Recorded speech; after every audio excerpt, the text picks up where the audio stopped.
Bathroom থেকে বের হলাম, একটা সাদা পেটিকোট পরে। ভেজা ছিল বলে কাপড়টা হালকা লেগেছিল। খোলা চুল ভিজে, সিথি দিয়ে জল গড়িয়ে পড়ছিল। ঘরে ঢুকতেই দেখি প্রদীপ দাঁড়িয়ে, চোখ আমার দিকেই আটকে। ও বলল, যদি হাতাকাটা লাল ব্লাউজটা পরে আসতেন তাহলে রাতটা অন্যরকম যেত। আমি শ্রীলেখা, বয়স 40। এই বাড়িতে বিয়ের পর প্রায় 12 বছর কেটে গেছে। আমার স্বামী অসীম ব্যাংকে চাকরি করে, বয়সে 7 বছরের বড়। খুবই শান্ত স্বভাব, নিজের নিয়মে চলে। আর আমি ঘরের ভেতরেই নিজেকে সাজিয়ে রাখায় গৃহিণী। আমাকে দেখে অনেকে বলে, চাচি আপনি যেন সিনেমার মতো।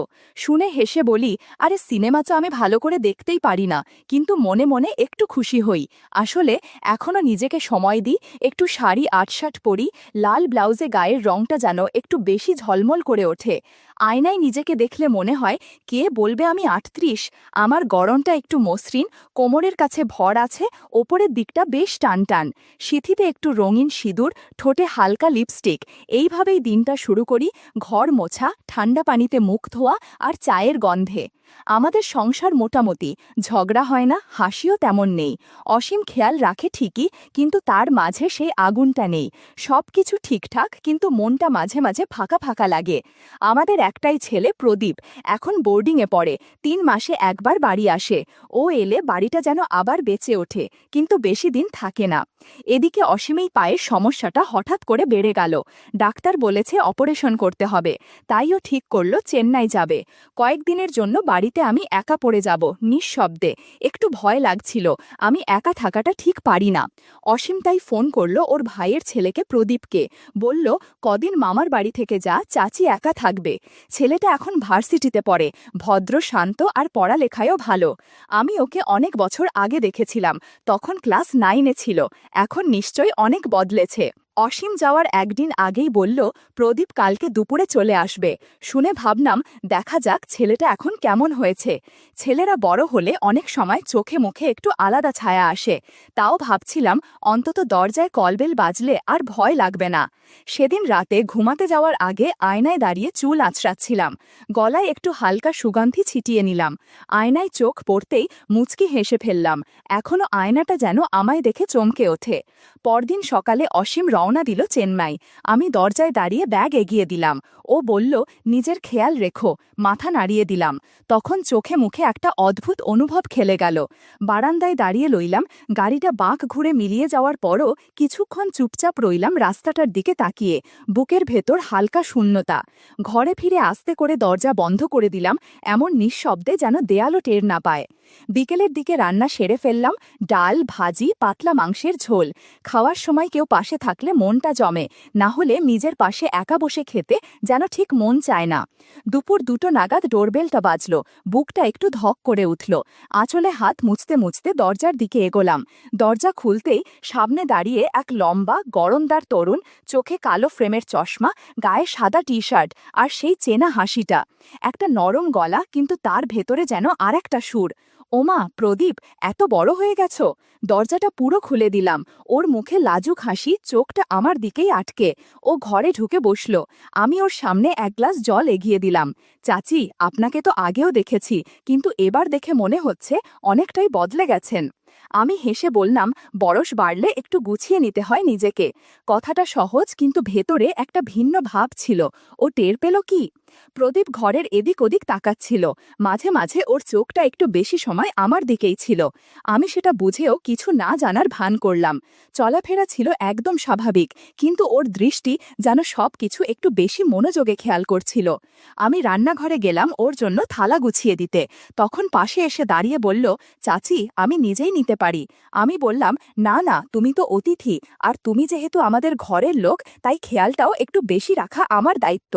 বলার সময় খেয়াল করলাম নিজের গলার স্বর একটু কোমল হয়ে গেছে। ও খেতে বসেছে, আমি দূরে বসে পাখা করছিলাম।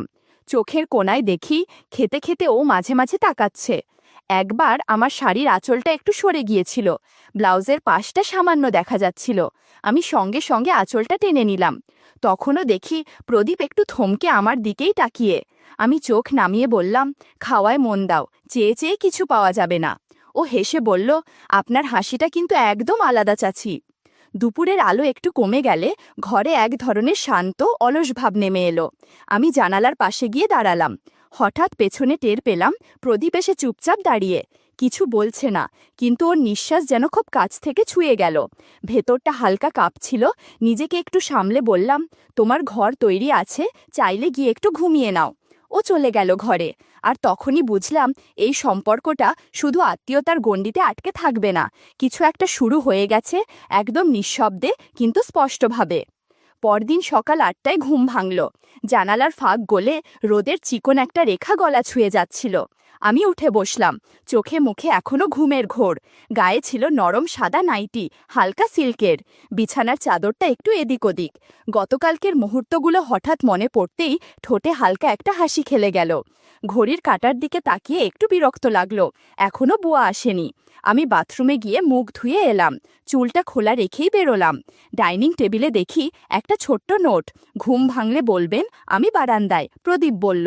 আমি ১ কাপ চা বানিয়ে বারান্দার দিকে ডাক দিলাম, প্রদীপ একটু ভিতরে এসো তো। ও এলো, চোখে ঘুম আর মুখে একরাশ বিস্ময়। আমি হেসে বললাম, আজ বুয়া আসবে না মনে হয়, তোমার চাচি তো আর ১০টা হাত নিয়ে জন্মায়নি, একটু সাহায্য করবে তো? ও হেসে বলল, আদেশ করুন চাচি, যা বলবেন তাই করব। ও ঘরের ভেতরের ছোটখাটো জিনিসপত্র গোছাতে শুরু করলো, আর আমি জানালার পর্দার পাশে দাঁড়িয়ে বাইরে তুলসী গাছের দিকে তাকিয়েছিলাম। জানালার ফাঁক দিয়ে হাওয়া আসছিল, আর আমার নাইটির এক পাশ হালকা উঠছিল, কোমরের দিকটা একটু দেখা যাচ্ছিল। আমি বুঝতে পারছিলাম প্রদীপ মাঝে মাঝে চোখ তুলে তাকাচ্ছে, আবার তাড়াতাড়ি চোখ নামিয়ে নিচ্ছে। ও হঠাৎ খাটের নিচে কিছু একটা দেখতে পেয়ে ঝুঁকে পড়ল। একটু পরে কণ্ঠে কৌতূহলী সুরে বলল, চাচি এটা বুঝি আপনার? আমি ঘুরে দেখি ওর হাতে আমার লাল রঙের একটা স্যাটিন ব্লাউজ, হালকা চকচকে কাপড়, গলায় পাতলা লেসের কাজ, আর সামনে ৩টে ছোট বোতাম। আলোয় সেটা আরও চোখে লাগছিল। আমি কাছে গিয়ে হেসে বললাম, আহ, এতদিন খুঁজে পাচ্ছিলাম না, কাল রাতে পরার কথা ছিল। ও চোখ নামিয়ে কাপড়টার ওপর আঙুল টেনে বলল, খুবই আরামদায়ক মনে হচ্ছে, বোতামগুলো তো একটু খেলাধুলার মতন। আমি একটু হেসে বললাম, সব জিনিস একা হাতে সামলানো যায় না, বুঝলে তো? ওর চাহনিতে তখন কিছু একটা ছিল যা বলা না হলেও অনুভব করা যাচ্ছিল। আমি ব্লাউজটা নিয়ে নিলাম ওর হাত থেকে, বললাম, তোমার চাচির জিনিস নিয়ে অত মনোযোগ দিলে চলবে না কিন্তু। ও মুচকি হেসে বলল, মনোযোগ না দিলে অনেক সৌন্দর্য মিস হয়ে যায় চাচি। আমি হেসে ফেললাম, আর শরীরটা যেন হালকা কাঁপুনি দিয়ে উঠল। এরপর প্রদীপ ব্যালকনিতে ঝাঁটা দিচ্ছিল। আমি পাশের ঘর থেকে ১ কাপ চা হাতে এসে দেখলাম ও নিচু হয়ে কিছু তুলছে। কি পেলি? আমি জিজ্ঞাসা করলাম। ও একটু থেমে বলল, মনে হচ্ছে কোথাও থেকে উড়ে এসে পড়েছে, তবে এটা খুবই হালকা জিনিস। ওর হাতে ছিল আমার একটা পুরনো কাপড়, যার ওপর লেসের কাজ ছিল। দেখে বুঝেই নেওয়া যাচ্ছিল সেটা আমারই। আমি সেটা নিয়ে আলমারিতে রেখে দিলাম, আর রান্নাঘরের দিকে চলে গেলাম। বেলা তখন ২:৩০ পার হয়ে গেছে। ফ্রিজ খুলে দেখি ডিম নেই, সবজিও প্রায় ফুরিয়ে গেছে। হঠাৎ মনে হলো কিছু হালকা খেতে ইচ্ছে করছে, চটজলদি কিছু হলে ভালো হয়, নুডলসও চলবে। রান্নাঘর থেকে মাথা বের করে বললাম, প্রদীপ, ভাতের হাঁড়িটা চুলায় বসিয়ে দিয়েছি, মাঝে আঝে দেখে দিও, আমি নিচে দোকানে যাচ্ছি, মিনিট ১০ লাগবে। ও বলল, চাচি রোদে বেরোবেন? হালকা শাড়ি পরেছি, সমস্যা হবে না, আর তুমি তো আছো ঘরে। লাল পাতলা শিফনের শাড়িটা কোমরে গুছিয়ে নিলাম, আর ব্লাউজটা ছিল স্লিভলেস। দরজা দিয়ে বেরোতেই বুঝলাম প্রদীপ একবার চোখ তুলে তাকিয়েছে। দোকানে গিয়ে দেখি দোকানদার আগের মতোই হাফহাতা গেঞ্জি আর গামছা কাঁধে। আমাকে দেখে ওর মুখে চেনা হাসি, কিন্তু চোখে যেন অন্যরকম মনোযোগ। বৌদি, এই রোদে কি চান? আমি হেসে বললাম, এই রোদেই তো পুরনো হাড় গলে যায়, আমি তো একেবারে নতুন। আমি একটা লুডুসের প্যাকেট চাইলাম। হালকা হাসির আদান প্রদান চলছিল। তোমার দোকানে তেল মশলার চেয়ে গরম যেন বেশি লাগে, বললাম। সে কানে গামছা ঠেকিয়ে বলল, সবসময় না, তবে কেউ কেউ এলে দোকানটাও গরম হয়ে যায়। আমি একটু হেসে বললাম, তোমার কথার মধ্যে আগুন লুকিয়ে থাকে দেখি। সে নিচু গলায় বলল, আজ রাতে কলা বাগানের পাশে একটু জায়গা ফাঁকা রেখেছি, চাইলে বসে চা খাওয়া যাবে। আমি প্যাকেটটা হাতে নিয়ে মুচকি হেসে বললাম, সন্ধ্যার হাওয়া ভালো থাকলে ভেবে দেখা যাবে। দোকান থেকে বেরিয়ে পেছনে তাকালাম না, তবে জানতাম সে তাকিয়ে আছে, হাঁটার ছন্দ বরাবর, চুপচাপ। ঘরে ফিরে দেখি প্রদীপ চুলার পাশে বসে। সব ঠিক ছিল? জিজ্ঞাসা করলাম। সে মাথা নাড়ল, কিন্তু চোখে যেন অন্য কিছু খুঁজছিল। আমি রান্নাঘরে গিয়ে গ্যাস জ্বালালাম। নুডলস রান্না হয়ে গেলে চুলা বন্ধ করলাম। পছন্দের সেই ঘ্রাণ ছড়িয়ে গেল ঘর জুড়ে। তবে খিদেটা আজ পেটের থেকে যেন মনে বেশি ছিল। ঘরের ভেতর প্রদীপ ফোনে ব্যস্ত, কিন্তু চোখ মাঝে মাঝে আমার দিকেই ঘুরছিল। রান্না করে ঘামার কারণে শাড়িটা গায়ে লেগেছিল, আর ব্লাউজটা যেন একটু বেশি টান ছিল পিঠের দিকে। গলার কাছটাও ভিজেছিল। আমি চুল সরিয়ে হালকা বাতাস খেতে লাগলাম। প্রদীপ তখন তাকিয়েছিল, চোখে কোনো প্রশ্ন ছিল না, শুধু স্থির দৃষ্টি। তুমি বসো, আমি একটু স্নান করে নি, মাথার ভেতরটা গরম হয়ে গেছে। ও মাথা নাড়ল। বাথরুমে ঢুকে শাওয়ার ছেড়ে দিলাম। ঠান্ডা পানির ধারায় শরীর ভিজে যেতে লাগল, কিন্তু মনে হচ্ছিল শুধু ঘামের ক্লান্তি নয়, দিনভর জমে থাকা চাপা অনুভূতিরা যেন ধুয়ে যাচ্ছে ধীরে ধীরে। বাথরুম থেকে বেরিয়ে এলাম সাদা ঘরের পোশাকে।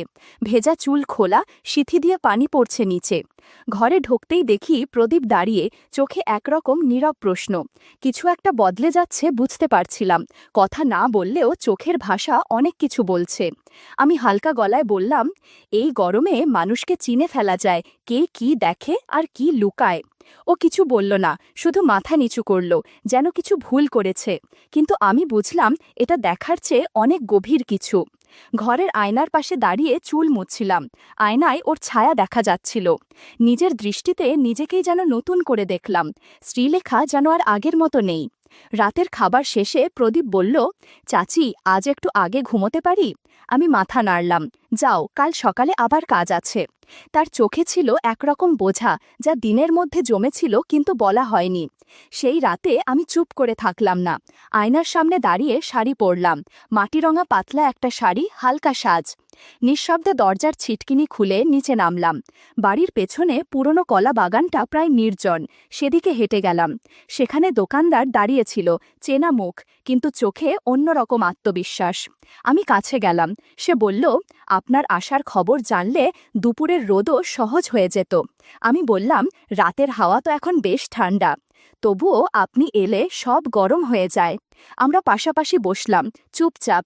পাতার আওয়াজ, হালকা বাতাস আর দূরের কোনো কুকুরের ডাক, সব মিলিয়ে ঘোরের মতো একটা আবহ তৈরি হলো। মনে হচ্ছিল আজকের রাতটা আলাদা। ঠিক তখনই দূরে একটা ছায়া নড়ল। বুঝলাম সেটা প্রদীপ। হয়তো দরজার শব্দে ঘুম ভেঙেছে। ও দাঁড়িয়ে রইল গাছের আড়ালে। আমি দেখেও না দেখার ভান করলাম। দোকানদার আমার দিকে হেলে বলল, ভাবিনি আপনি এভাবে আসবেন। আপনি তো শুধু দেখার জন্য নন। আমি হালকা হেসে প্রদীপের দিকে একবার তাকালাম। ও দেখছিল, চুপচাপ। আমি বুঝলাম এই রাতটা আমার নিজের মতো। ঘণ্টাখানেক পর ফিরে এলাম। পা টিপে টিপে ঘরে ঢুকে শাড়িটা নামিয়ে চেয়ারে রাখলাম। তারপর সোজা বিছানায় গা এলিয়ে দিলাম। চোখ বন্ধ করেও ভাবছিলাম প্রদীপ সব দেখেছে। এখন ওকে কিভাবে সামলাবো? যদি মুখ খুলে ফেলে? তবে আমি জানতাম ওর ভেতর কিছু একটা জন্ম নিয়েছে। আর আমি চাই ধীরে ধীরে সেটা যেন আমার অভ্যাস হয়ে যায়। ওর চোখে আমি যেন এক বিকেলের না ফুরোনো আলোর মতো থেকে যাই। সকালে উঠে দেখি জানালার ফাঁক দিয়ে রোদ আসছে ধীরে ধীরে। হালকা ঠান্ডা বাতাস, কিন্তু ঘরের ভেতর একরকম অন্যরকম গরম লাগছিল, যা শুধু তাপমাত্রা দিয়ে বোঝা যায় না, বোঝা যায় চোখের ভাষায়, নিঃশব্দ স্পর্শে। আমি রান্নাঘরে গিয়েই চায়ের জল বসালাম। সঙ্গে দুটো টোস্ট গরম করতে দিতে দিতে পেছনে ঘুরে দেখি প্রদীপ টেবিলে বসে আছে। একগাল থেমে থাকা মুখ, কিন্তু চোখে সেই হালকা ঝাঁঝ এখনো টিকে আছে। ঘুম হয়েছে তো? আমি জিজ্ঞাসা করলাম। মাথা নিচু করে চায়ের কাপড় সামনে রাখলাম। ও একবার মুখ তুলে তাকাল, তারপর ধীরে বলল, আপনি তো মনে হয় ঘুমোননি।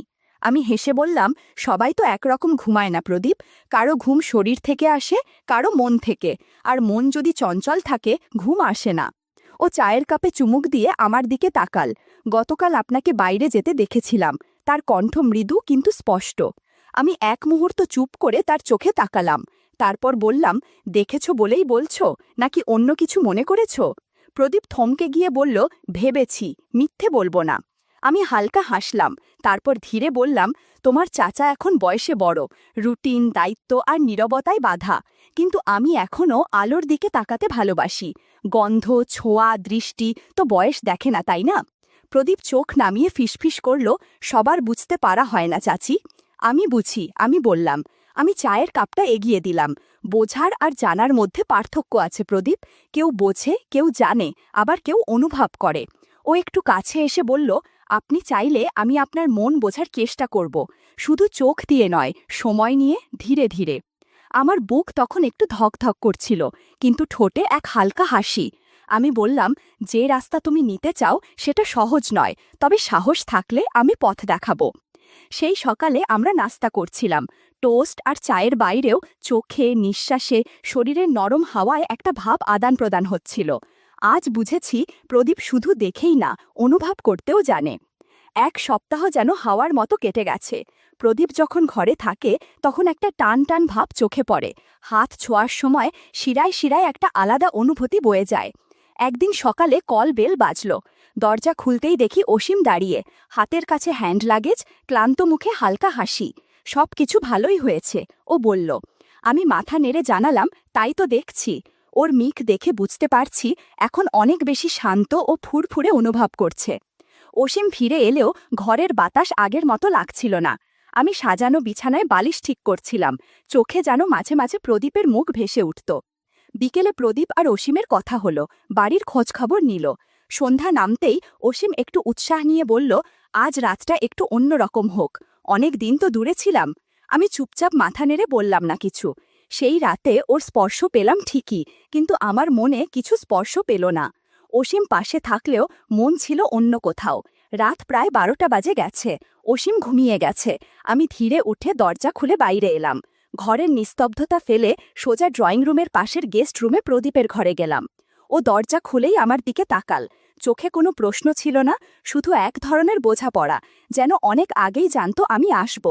দরজার পাশে দাঁড়িয়ে বললাম, এই পোশাকেই ঠিক আছে? প্রদীপ হালকা হাসি নিয়ে বলল, যদি আপনি লাল ব্লাউজটা পরতেন বা সেই দিন ব্যালকনিতে পাওয়া সেটাটা, তাহলে হয়তো রাতটা অনেক দিনের জন্য মনে থাকবে। আমি চোখ নামিয়ে বললাম, তুমি যা বলো আমি তাই করব আজ। পরে ধীরে ধীরে ফিরে গিয়ে ব্লাউজটা পরে এলাম। চোখে হালকা কাজল, ঠোঁটে একটু লিপস্টিক আর হালকা সুগন্ধি লাগালাম। তারপর আবার প্রদীপের ঘরে ঢুকলাম। সেই রাতটা ছিল একেবারে আলাদা।